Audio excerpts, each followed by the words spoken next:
Good day everyone, I am Mary J. Kindao, Group 1 from Animo Scholar, and we are assigned to report in the introduction to ergonomics. And now I am here to discuss what is ergonomics, its strategy, when it began, principle, and its goal. Okay. So first, let's define what is ergonomics. So ergonomics is a scientific study of human work. According to Shackell in 1974, ergonomics is a study of the relation between man and his work. In 1945 to 1960, in Britain, the field of ergonomics was inaugurated after the Second World War. Ergon comes from the Greek word work, and nomos comes from the Greek word law. So let's proceed to strategy. Strategy of ergonomics consider the physical and mental capabilities and limits of the worker as he or she interacts with tools, equipment, work method, and the working environment. So for example, when we say strategy, it is a method or a careful plan. So ergonomics must consider the physical and mental. So when we say physical, so atong lawas, and when we say mental, sa atong panghunahuna. So ato dyan siyang i-consider kung magtrabaho ta kay it is one of the important method to achieve good result in working. So next we have the goal. Reduce work-related musculoskeletal disorder by adapting the work to fit the person instead of forcing the person to adapt to the work. So dapat jud ay nga ang isa ka trabaho kay mo fit siya pod sa isa sa tao. Kay for example, imo to siya i-force ang tao nga pabuhaton sa certain job nga dili niya fit. For example, sa iya dili siya pwede mangalsa og bugat. Kung imo siya i-force nga palsahon, so there are bad things nga mahitabo sa iya. For example, kanang may injury or something, kanang ma-back pain. That's it. So next is principle. Since everything is designed for human use or consumption, human characteristics should be considered at the beginning of design process. So, dapat before ka sa imuhang sa work, or for example, basta sa certain job, dapat i-consider sa nimo ang characteristics sa isa ka tawo kay para mo fit pud siya sa certain job. So, why is effective ergonomics so important? So, it is important kay kuan.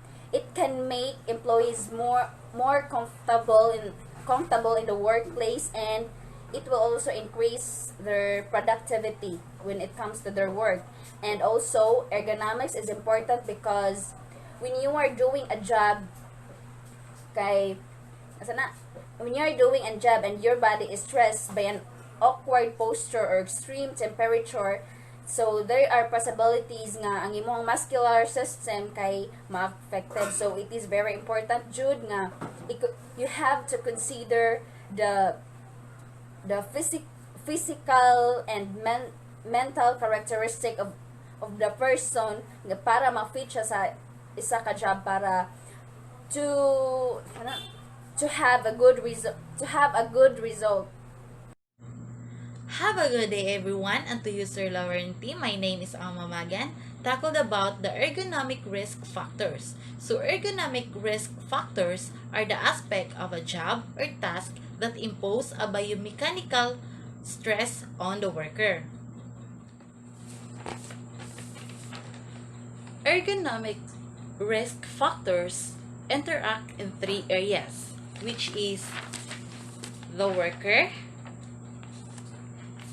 the job, and the environment.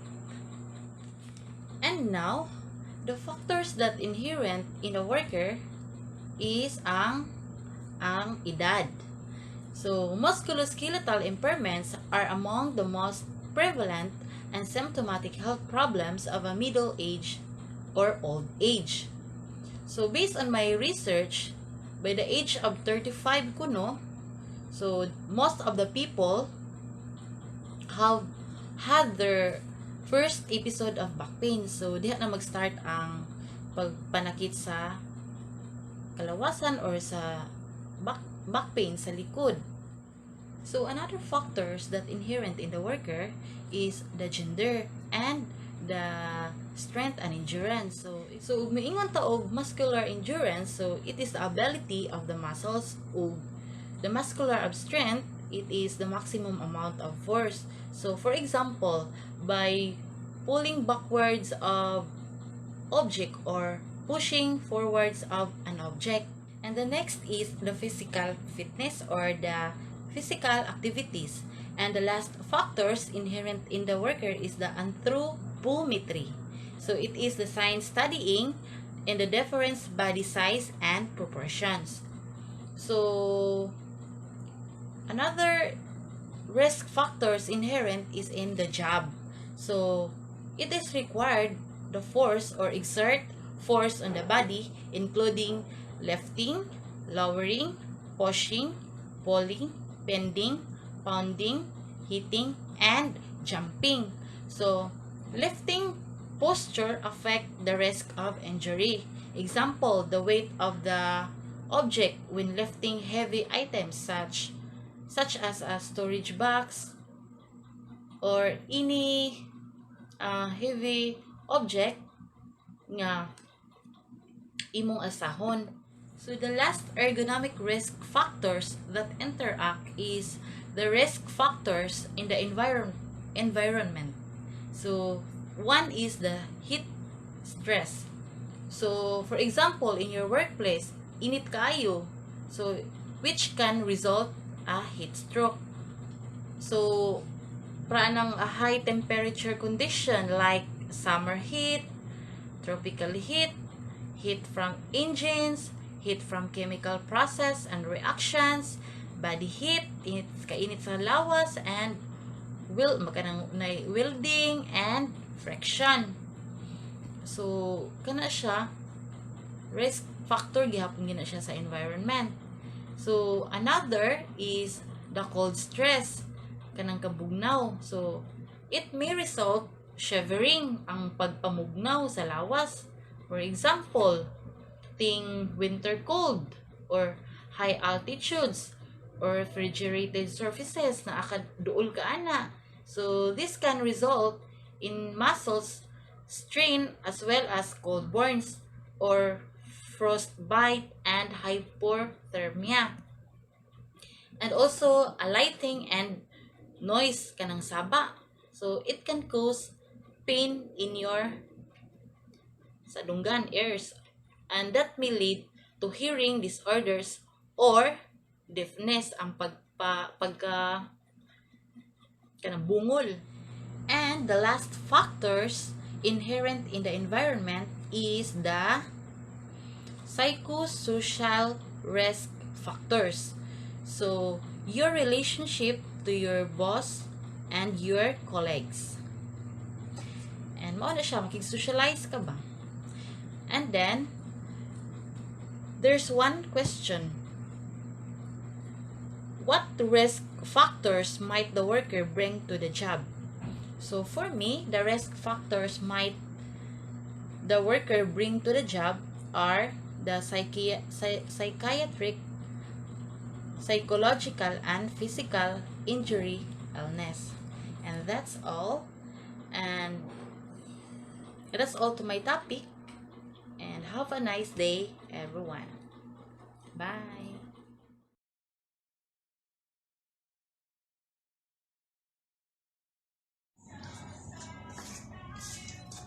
So good day everyone. So by the way, the topic that was assigned for me, or the part of our report that was assigned to me, is about awkward posture and force exertion. So first we will go to the awkward posture, which is Awkward posture is a body posture determining which joints and muscles are used in an activity and the amount of force or stresses that are generated or tolerated. So, on my understanding, awkward posture, these are postures that kanang imong gina-execute nga na ay parts mong body nga mas naghatag og force in order na mabuhat nimo siya nga posture. So, para mas ma-elaborate pag yun ako siya ayo, ako nag-search ko sa Google kung unsa pay other term or meaning sa awkward posture. So, awkward postures, these are muscles operate less efficiently and you expend more force to complete the task. So, as what I've said earlier, pag mag-execute ka aning awkward posture, naaray parts imong body in which mo'y naghatag og force or kanang siya mo'y nag-exert og force in order na mahimo na nimo siya nga posture. So, akong maghatag ko sa inyo mga example sa awkward posture para mas masabtan ninyo og ayo. So, these are some examples or pictures na ako nakuha sa Google. So, this one, kani siyang tigulang nga nag-lift og box. So, kani siya nga picture, ang iyang part nga iyang body nga nag-exert og force is kaniyang arm. Then the second is kani. So kaning nga mga posture, most often nakita na ko niya sa kanabitang mag-exercise like stretching sila or mag-cool down sila after sila exercise. So, ang ilang body nga nag-exert of force ani is kaning dari para mabuhat ni nila nga posture. So, next one is the forceful exertions. So, including lifting, pushing, and pulling. So, what is forceful exertions? It is a task that requires forceful exertions to place higher loads on the muscles, tensions, ligaments, and joints. So, ang narakuan aning forceful exertions is iyang kalahian ani sa awkward posture is ang kaning forceful exertions is kadto ng muscles, tendons, ligaments, and joints mao'y nagbuhat aron mabuhat nimo forceful exertions or kaning ma-execute nimo forceful exertions. So another meaning of this one is exerting great amounts of force over a long period of time can result in fatigue and physical damage to the body. So sa sige nimo kan aning forceful exertions, it can result to fatigue and physical damage to the body. So example of forceful exertion is kani siya. So sa akong na-read sa Google nga other meaning of forceful exertions is ilang dimension that more kaning mga tao na gagamit og forceful exertions are people who are working on plants, like kanang mga planta. So, that's why ako mga examples ng mga pictures is, inyo makita is kaning mga tao nga nagtrabaho rather sa planta. So, kani siya. This one also. Kani. So, muna sila ang mga examples sa forceful exertions. So, prolonged or recurrent exercise can give rise not to only feelings or fatigue but may also lead to musculoskeletal problems when there is inadequate time for rest or recovery. So sa sige nimo og gamit aning forceful exertion, it will may lead to fatigue or musculoskeletal problems. So pag dili gani poor gani ang imong time or imong pag recovery sa mga ani mag-lead jud kani ng mga sakit. So, what is musculoskeletal problem? It is a condition comprised more than 150 diagnoses that affect the locomotor system, which is the muscles, bones, joints, and associated tissues such as tendons and ligaments, as listed in the International Classification of Diseases. So, ang kaning musculoskeletal conditions ang yadang ginatiraan sa to which kung kuan na kani siya nga sakit is ang ato ang locomotor system. So they range from those that arise suddenly and are short-lived, such as fractures, sprains, and strains, to lifelong conditions associated with ongoing pain and disability. So first, force requirements may increase with increased weight of a load handled or lifted, increased bulkiness of the load handled or lifted, use of an upward posture, the speeding up of movements, increased slipperiness of the object handle requiring increased grip force, the presence of vibration, localized vibration from power hand tools leads to use of an increased grip force. Forceful pinch grip compared with gripping the object with your whole hand, and use of small or narrow tool handle that lessen grip capacity. So that's all for the awkward posture and forceful exertion. So Good day everyone, Kusinjin Kani here. I was assigned to elaborate these remaining three types of physical risk factor, which is the repetitive motion, duration, and frequency. First is the repetitive motion. It is a motion or repetitive from performing the same work. It is a rest factor can also depend body area and specific act being performed. So, performing over and over again. So, masabot na siya. So, ginabalik-balik na to nga, gibuhat. So, for example, sa hotel industry, the housekeeper. So we all know housekeeper, ano siya sa kanang more on rooms, fixing bed, like that. So, the housekeeper in making bed. They usually get some strains in their back, on their shoulder, on their wrist, because kay we all know naman di ba na if housekeeper ka mag-fix kag bed, so unsay mga unsay buhaton sa pag-fix sa bed. So muna siya ma-example na ako sa repetitive motion is because sige mo fix og bed, like you keep on bending. So nanan diha si repetitive motion. Kanang mag suk sa kanang sheets sa bed. So nanan si repetitive motion, which you can get some pain of your shoulder on your wrist. So ano na siya, responsible si repetitive motion ana sa mga nga injuries. Next is the duration. Duration refers to the amount of time a person exposed to a rest factor, using the same motion for a long duration of time. Motion, duration. So, nadiri refers to the amount of time.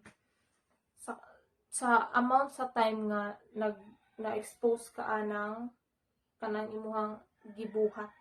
For example is in making bed. In making bed with back bend motion, duko. So in more than 30 minutes. Sa sige mo duko sa 30 minutes. Di jud dalim. So mo na dihang magsakit ang likod, which is physical rest factor. Next is frequency. So frequency refers how many times a person repeats a given exertion within a given period of time. So nagtalk ta diri sa how many times siya kanang unsa siya ka paspas. For example, in making bed, you using your hands with a forceful exertion or act for pushing the sheets under the bed. For example, katong one of our instructors share his experience on the hotel industry. Kay lagi nagkanang bitong mag-put siya kanang ang sheets iyang ipasok sa under sa bed, which is using his hand in pulling the sheets. So sa sige niya pull sa sheets, kay kanang nagkapaspas mauna siya nga sa sige mo balik-balik nga sa sige ni mo push. So naanad ka nahanas nagkapaspas. So mauna siya diha na inigahuman ana ang imuhang kamot is manulid. So manulid niya mamuypuy bugtaw. So mo na siya diha si physical risk factor. Sa imong kapaspason, lagi paspas ka pero ang imong physical na ay na something na sakit ganun. So ano to siya, the more movement of the body, the more speed of movement. So muna siya si frequency. That's all. I hope nakagets mo. Good day everyone, I'm Kyle Jean Gibo and I'm gonna discuss to you guys some of conditions and physical risk factors. And one of this is the contact stresses. Contact stresses is a repeated or a continuous contact with hard or sharp objects such as non-rounded desk. So, once you are experience a physical risk, of course, mga contact sa kanang mga hard or sharp objects. One of this is the non-rounded desk, kanang nai-edges na mga desk. Once maigo imong forearms, imong feet, or any parts of your body, you can, ang tawagan na is a physical risk. So the second conditions is the vibration. So, vibration is exposure to whole body vibration and occur while you are standing or sitting. Vibrating environments or objects such as operating heavy-duty vehicles or large machinery. So, one of the hand tool na example ng vibration na ma-experience nimo ang physical risk is ganing kanon sa construction workers baka naging gubon ang kasada, then kanang kanana something ana baka ma-experience sa nimo ang physical risk ana na machine, so extra careful. So the next factor is the psychosocial risk factors. So psychosocial, from the word itself, it's psychological. Once you are saying psychological, it is talking about minds and about imong mind. So imong utok actually. So psychosocial risk factors is an adequate control over all your aspects of your job. You can experience the normal or the positive effects, which is di ka ma-stress. And the other one is maka-experience ka negative or the abnormal effects. So one of example of these psychosocial risk factors is on stress, depression, and anxiety. So one of the example na, and actually dagan siyang example for that. And I think kung naa ka sa workplace, I think one of the example of this is the stress. Of course, ma-stress ka sa imong trabaho and anything. So maora to. Good day everyone, I'm Alma Magan and I'm gonna discuss you guys about the 5 activities that involve in manual handling materials. So first guys is the lifting and lowering. So lifting is to raise from a lower to a higher level, and lowering is the opposite activity from lifting. Example, from picking up and picking down the heavily materials, and naatay the right techniques to prevent or reduce the risk factor when lifting. So one is bending. Bending when lifting kanang inigpik nimo sa material so that i-bend nimo ang imuhang knees. And also use materials handling gear. Example kanang pwede ka magamit og weight belts. Dayon kanang adjust to conditions. So naa ka sa mabugnang environment o naa ka sa mainit nga environment, dapat ang imuhang gear nga gisulod appropriate sad siya. And then have the right equipment. So mao na siya guys ang lifting and lowering. The second is pushing and pulling. So pushing is to press against with force in order to move the object, and the opposite is to pull. Example, from pushing forward the object and pulling backward an object. So Sayo naman kayo siya no, pra ng card. So, naa siya yung mga sulod boxes. So, magamit jud ang force ana sa pushing and pulling. And the last, sa akong topic, is twisting. So, twisting is moving the upper body to one side while the lower body remains in a relatively fixed position. So, twisting can take place while the entire body is in a state of motion. Example na ko kanagay magkat-kat ta, dayon i-bend nimo sa imong knees, kay mangusog ka na. So, kanang butong mo twist imong lawas, mo ana jud imong lawas. So, mo na siya twisting. Then, risk factor din na siya sa workplace. Diha na magsugod ka ng mga sakit gid sa likod, diha jud magsugod. So, that's all my topic, and napay siya duha ka kanang activities nga ma-involve sa manual materials handling. And thank you, and God bless. Good day, everyone. So I am here today to tackle about the 5 activities involved in manual materials handling, but I'm only assigned the 2 activities, which is the carrying and the holding. So let's start. So carrying, having an object in grasp or attached while in the act of moving, the weight of the object becomes a part of the total weight of the person doing the work. So kanang carrying, kay kanang magdatag mga butang nga like alsahon nato or anything nga basta ato ang mga kuptan jud ba. So the ways to reduce risk factors associated with carrying is first the physical demand of work. So physical demand of work is refers to the level and or duration of physical exertion generally required to perform occupational tasks like kanang mag-push ta og mga butang or kanang maglingkod ta, kanang alsa og mga butang. Then second is maintaining same position or posture while performing tasks.